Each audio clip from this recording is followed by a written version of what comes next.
He says, get away from here. I can't stand the smell of that elephant snot. So he used to say it did. I walked away.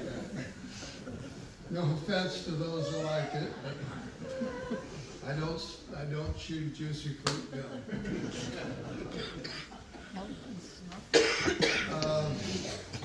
I remember there came a time when he thought it was time that I learned how to swim.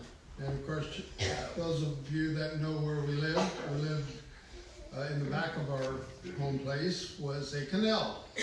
And there was a bridge that crossed that canal. And I remember going out to that bridge with Brother Larry, and he had somebody with him.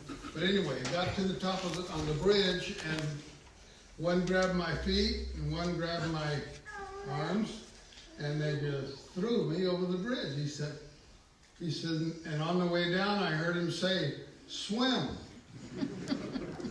I hadn't swam until then. You know, some of you probably had a mother that carried you around like this until you could swim. But my mother, for her, just in reference to my mother not doing that, you know, she told us older kids to just go out and play. She didn't care what we did, just go out and play. Find something to do. So anyway, that was kind of the way I learned to swim, and I did. You know, you did learn how to swim that way. But then later on, I remember a time when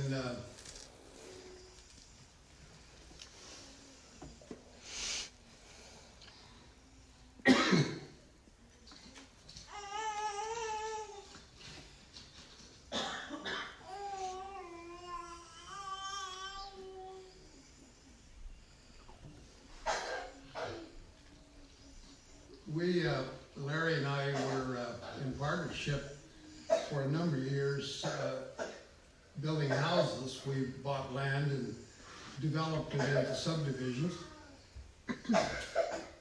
And one of the things that got my attention after a while, after Larry decided to move to California, people would come up to me when I'd see them, and this is the way they would introduce themselves. They would say, "Hi, Bill, how's Larry?" Well, there's a good reason for that. It took me a while to discover, is that they knew me, but Larry was their friend. Big difference.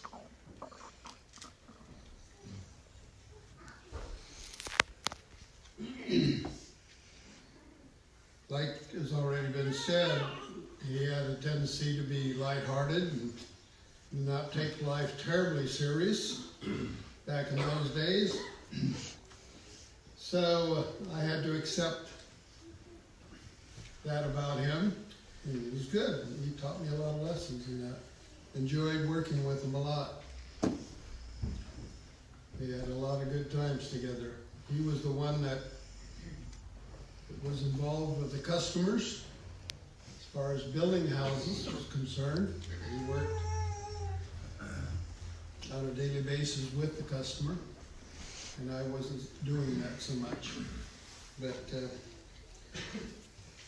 so those are the things that were important to me back then, and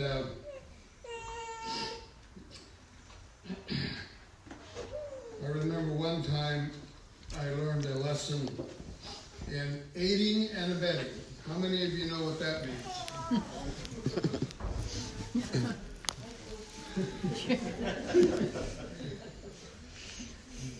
Aiding and abetting. My father had bought this new 51 Ford pickup, and Dad was out visiting the widows and the orphans. My mother often said that he ought to stay home and take care of a couple.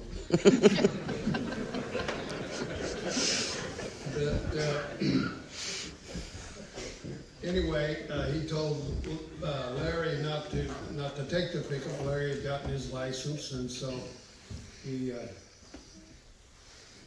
think there's somebody here that is there a Lillian Koehn around here somewhere? Well, anyway, they lived about a mile from our place, and Leon Koehn was the young man that was the same age as my brother Larry. So he liked to go down there and horse around. I think that's the term we use, horse around. And when the folks left home, Larry decided that he would go down there. And this is kind of strange, but he let me go along for some reason. Maybe he knew about this aiding and abetting thing. I don't know, but that ended up being the last time I got a strapping from my dad. And it was because I went along with Larry to the neighbors when he was told not to do that. So